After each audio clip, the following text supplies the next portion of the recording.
홍공 후짜. 네, 너무너무 잘하십니다. 반갑습니다. 반갑습니다. 여러분들, 네, 저는 홍공TV의 홍공쌤이고요. 오늘 굉장히 특별한 분 모셨어요. 혹시 TV에서 이분을 이제 본 분들 굉장히 많이 계실 것 같은데, 일단 먼저 소개부터 부탁드리겠습니다. 네. 안녕하세요. 반갑습니다. 저는 현재 경희대학교 안에 있는 경희여자중학교라는 학교에서 학생들과 함께 공부하고 있는 강용철이라고 합니다. 반갑습니다. 소개를 너무 겸손하게 해주셨는데, 사실은, EBS 국어 또 이제 강사로서 굉장히 또 오랜 시간 동안, 그리고 굉장히 사랑받는 국어 전문가. 네. 사랑을 받고 싶은. 네. 제가 보니까 그때 노래도 막 부르시고. 춤도 추고. 네. 대단하십니다. 네, 그리고 또 이렇게 겸임교수 등등 네네. 해서 굉장히 너무나 많은 걸 하셨고, 특히나 여러분들 이제 옛날에 M본부였습니까? 네, 공부가 뭐니? 네네. 네, 그거 이제 시즌 1에서도 또 이렇게 패널로, 그죠? 네네. 저희 또 자료 화면을 이렇게, 네. 이렇게 박았습니다. 감사합니다. 그래서 이미 이제 국어 쪽하고 여타 해가지고 굉장히 많은 이제 전문성을 이렇게 보여주신 분이라서 사실 초대하기까지 너무나 지금 어렵게 모셨다고 생각했는데 쉽게 달려왔습니다. 그러니까 너무 쉽게 승낙해 주셔가지고 네네. 일단 오늘은 이제 학부모님들 대상으로 이제 국어 쪽도 이렇게 완전 찐 오브 찐 전문가시기 때문에 이 우리 초등학교 학부모님들께서 이제 아이들이 이제 중학교 넘어가잖아요. 네. 중학교 턱이 좀 높잖아요. 네네. 초등학교 국어 하고 이제 중학교 국어 공부라는 요거 견주어서 이야기를 해볼 건데, 네. 자 먼저 제가 첫 번째로 이제 여쭤보고 싶은 게, 초등학교 국어 애들 그래도 또 곧잘 시키면 또 하고 곧잘 읽기도 하고 어찌 보면 흉내는 잘 내는데 중학교 가서 좀 많이 또 힘들어하잖아요. 과연 초등학교 국어 공부하고 중학교 국어 공부 가장 큰 차이점은 뭘까요? 네, 일단 우리 학부모님들께서 한 가지 좀 생각해 주실 부분이 있는데 상담을 해보면 이렇게 학교에 와서 제일 많이 하시는 말씀이 있어요.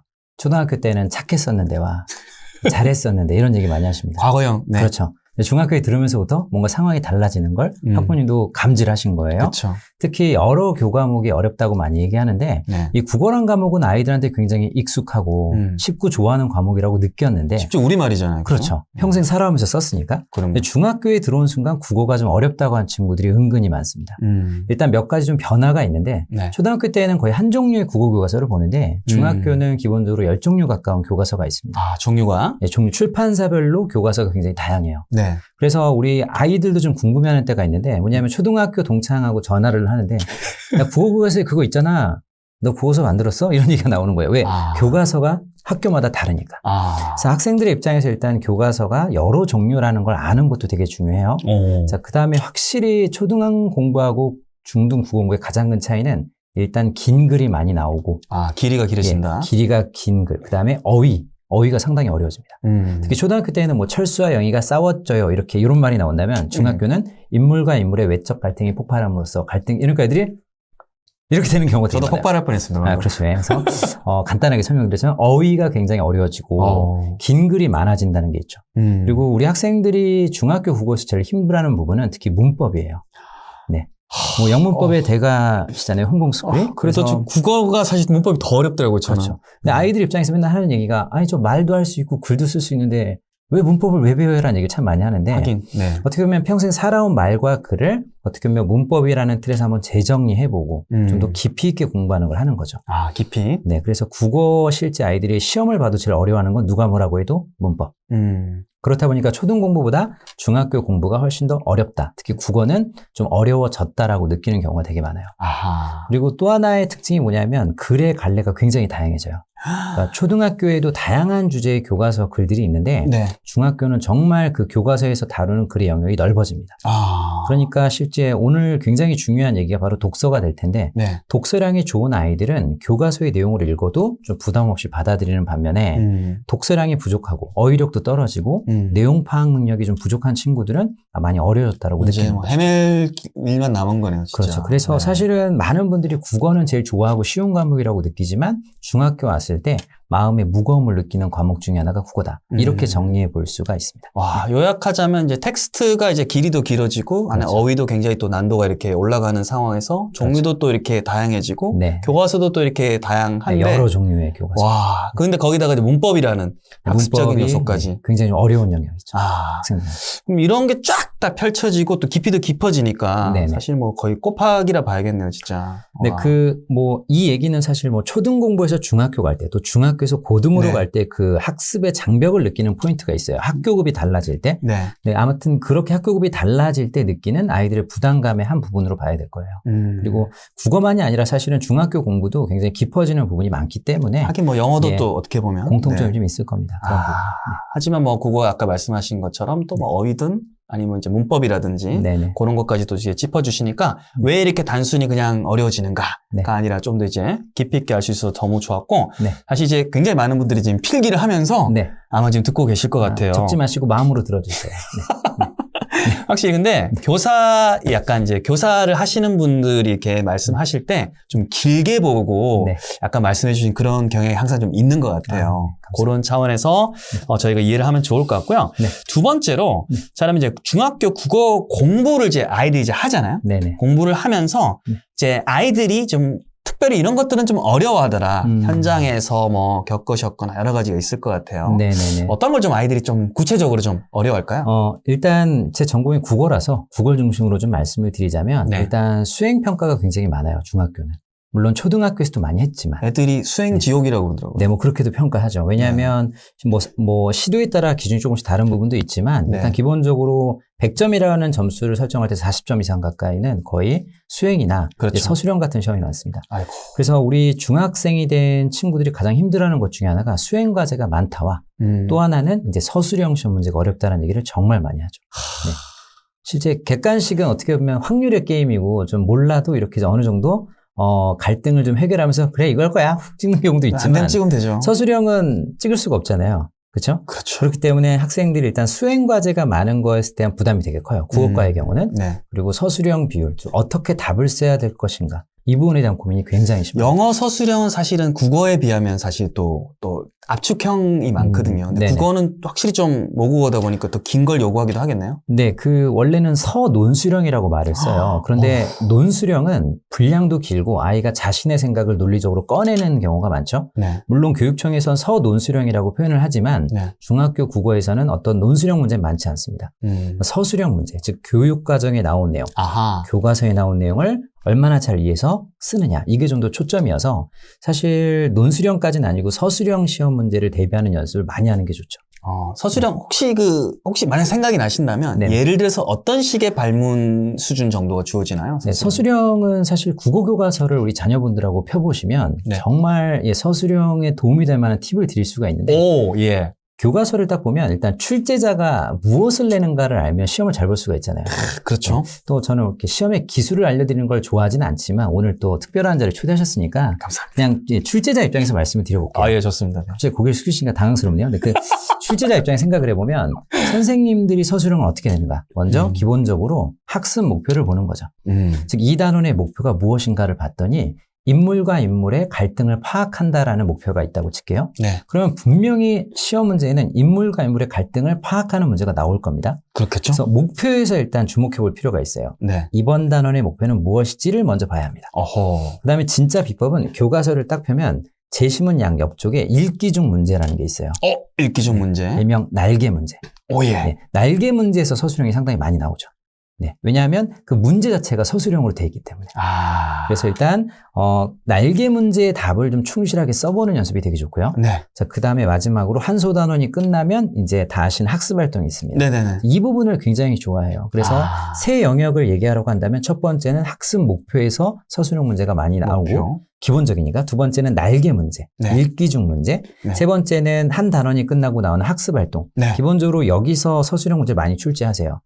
자, 그런데 이제 아이들이 알아도 막 그 밑줄 긋고 열심히 해도 서술형을 쓰는데 참 당황스러운 건 네. 출제자의 의도를 놓치기 때문에 출제자의 의도는 생각하지 않고 나는 마이 웨이, 나 인생을 가련다. 그래서 막 자기 답을 쓰는 친구가 있어요. 네. 서술형을 대비하는 좋은 방법은 날개 중 문제와 학습 활동, 선생님이 답을 많이 보여주시겠죠? 네. 그럼 공부할 때 문제만 보고 답을 손으로 가리는 거죠. 그리고 내가 빈종에 답을 써보는 거예요. 그리고 나서 선생님께서 말씀하신 답과 내가 쓴 답을 견주어 보는 연습을 많이 하면 할수록 서술형에 대한 완성도가 좋아집니다. 이게 답을 가리고 이제 자기 그렇죠. 거를 이제 써보는 거. 그 다음에 이제 다시 더 견주어 보는 거. 그렇죠. 근데 우리 학생들이 깜빡하는 게 뭐냐면 답이 써 있으면 우리도 본능적으로 이렇게 밑줄을 긋는 때가 있죠. 밑줄 긋고 이거 중요해라고 생각하는데 그걸 이제 학습한다고 착각하더라고요. 그렇죠. 그러니까 눈으로 보면서도 공부는 되지만 서술형은 진짜 문제만 놓고 내가 답을 생성해내고 만들어내야 되는 상황이잖아요. 아웃풋. 예. 그러니까 그거를 연습하는 거죠. 문제를 보고 답을 가리고 내가 써보고 선생님께서 말씀하신 답이나 예시답을 보고 이 요소가 빠졌구나. 이걸 더 보강해야 되겠네. 이런 스스로의 연습이 필요한 거죠. 이게 굉장히 중요한 방법 중에 하나입니다. 집에 전화 좀 해야 되겠습니까? 여보, 저 그 날개하고 학습활동. 그렇죠. 저 초등학생이라네. 네. 아직은 어려서. 곧 만나게 되겠죠? 네. 여튼 방금 이제 시험 팁 같은 경우 사실 저희가 사전에 절대 얘기된 것이 아닌데 진짜 오늘 그 점심 식사의 효과인지 모르겠지만 만난 걸 사주시더라고요. 너무너무 감사드리고요. 자, 그러면 세 번째로, 중학교를 그러면 이제 저희 애도 지금 사실 초5라서 좀 있으면 이제 6학년 되고 하면 이제 대비를 해야 되잖아요. 그렇죠. 중학교 대비 공부법 좀 간단하게 정리해 주시자면. 이 질문을 상당히 많이 받고요. 또 오늘 이 영상을 보시는 분 중에 초등학교 자녀가 있으신 분은 사실은 이런 얘기 많이 들어보셨어요. 국어 실력이 정답이다라는 얘기를 참 많이 하는 이유가 국어를 잘하면 사실 전 과목 공부를 잘할 기본적인 능력이 생기는 거예요. 사실은 우리가 수학 문제를 풀든 아니면 과학 공부를 할 때 그 말의 뜻을 잘 이해하는 게 정말 중요하거든요. 그렇죠. 그러니까 사실 초등학교에서도 그 학생들이 글을 읽을 때 내용을 정확하게 파악하는 능력이 굉장히 중요하고요. 또 하나는 저는 정말 강력한 공부법, 독서라고 생각을 합니다. 요즘 아이들이 어떤 미디어를 많이 보는 시대가 되었는데 다 이러고 있죠. 그렇죠. 또 미디어를 볼 때에도 스킵해서 빠르게 보는 것이 습성화돼 있잖아요. 전데요. 네. 저도 그렇긴 하지만 당황하지 않고. 그런데 이제 독서를 어떤 공부를 해야 되냐면 초등학교라면 천천히 읽기. 그다음에 질문하며 읽기를 많이 해야 돼요, 지금 벌써 난리 난 것 같습니다. 저희 애는 번개같이 읽는다. 네. 천천히 읽고 질문하면서. 여기서 천천히 읽는다는 건 정말 여기 있는 걸 중학생활 이게 아니라 음미하는 거죠. 이 내용을 한번 생각해보고 또 질문을 던지는 공부가 되게 중요한데 초등학교 때는 이런 공부를 많이 안 하게 돼요. 그냥 우리 학부모님도 독서를 많이 하면 좋다고 얘기하시지만 중요한 건 양만큼 중요한 게 얼마나 질적으로 잘 읽었는가가 중요하거든요. 그래서 질문을 던지는 독서 또 사유하는 독서가 사실 굉장히 필요한 게 요즘은 검색의 시대잖아요. 그렇죠. 검색의 시대에 사색의 힘을 키워야 되는 거죠. 그러니까 초등 국어 공부를 위한 최고의 팁은 사실은 독서다. 이렇게 좀 말씀드리고 싶어요. 단순히 독서만 강조하신 게 아니라 중간에 약간 이제 물음표, 질문을 던져야 사실 또 생각을 하면서 또 읽게 되는 거니까. 그렇죠. 그런 식으로 이제 양과 질을 좀 같이 좀 이렇게 개선을 해야 되는 거죠. 왜 그러냐면 우리 학부모님들이 이제 홈쇼핑 같은 거 보면 좋은 책들 이렇게 한 30권 있고 무이자 10개월 그럼 벌써 번호를 벌써 솔깃하세요. 나를 발견하는데 그러니까 내 자녀한테 책이 좋다는 건 다 알아요. 그러니까 뭔가 많이 읽히고 많이 줘야 되겠다는 생각은 하지만 이제 우리의 초점은 내 아이가 어떻게 책을 읽는가, 그리고 책을 읽고 어떻게 성장하고 있는가. 이 점에 좀 더 집중을 해야 될 시대라고 하긴 봅니다. 맞아요. 이게 똑같이 책을 읽고 똑같이 많이 읽었는데도 결과가 막 상이한 거예요. 그렇죠. 다른 거예요. 어떻게 보면 양적인 독서가 아니라 독서하는 어떤 생각, 방법들 이런 것이 깊어질 때가 필요하다라고 할 수 있고요. 근데 초등학교에서 중학교 갈 때는 이제 그런 점이 좀 확장이 되어 아이들이 중고등학교 공부를 끈기 있게 또 잘 읽으면서 할 수가 있는 것이죠. 뭔가 좀 사실은 저희가 이제 저도 교사 출신으로서 말씀드리고 싶은 거는 추가적으로 뭔가 더 하기보다는 이왕 하는 거 곱씹으면서 할 수 있도록 이렇게 방법을. 그렇죠. 그렇기 때문에 저는 독서도 강조하고 싶고 또 초등학교 학생들하고 저도 좀 많이 만나고 있거든요. 제 아들도 초등학생이긴 한데 물론 딸은 고등학생이지만 이렇게 초등학생들 보면 어휘력이 또 되게 약해요. 그러니까 어휘력이 약하다 보니까 글을 읽을 때, 내용을 이해할 때 굉장히 힘든 부분이 있죠. 그래서 사실은 어휘 훈련 좀 하고, 그 다음에 독서를 좀 많이 하는 것만으로도 중학교 국어를 대비하는 아주 좋은 방법이라고 생각합니다. 초등 같은 경우는 또 그런 것들도 큰 방법이 될 것 같네요. 네네. 사실은 이제 짧은 시간인데도 오늘 저는 약간 내공이 느껴지는 정도가 아니라 뭐 청산유수잖아요. 모든 것을 사주셔서. 맛있긴 맛있었습니다. 맛있게 먹었습니다. 여튼 우리 첫 번째 편에서는 우리 강영철 우리 선생님 또 EBS 또 대표 국어 강사로서 여러 가지 초등에 있어서 중학으로 이제 점프할 때 왜 이제 자빠지는가 그거에 대해서 원인 진단하고 해결책 각 가정에서 할 수 있는 현실적인 이야기들 이렇게 많이 해주셨고요. 한편으로 이제 가면 안 되죠. 또 있나요? 네, 그럼요. 알겠습니다. 2편, 3편, 4편, 5편 그냥 자동차 키 제가 지금 이렇게. 네. 당황스럽네요.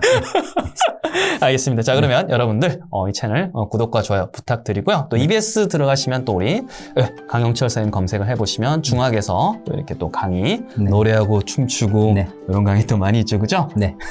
기대하십시오. 저도 한번 보고 싶네요. 부끄럽습니다. 알겠습니다. 자, 그러면 우리 2편 중학교 국어 이제 학년별 핵심 요소라고 또 있습니다. 굉장히 재밌겠죠, 학년별. 그거는 부모님들이 보셔도 좋을 것 같고 아이들도 같이 이렇게 또 보면 좋을 것 같으니까 2편에서 또 뵙도록 하겠습니다. 그럼 잠시 저희는 또 쉬었다가 2편에서 뵙도록 하겠습니다. 네. 안녕. 뿅. 뿅.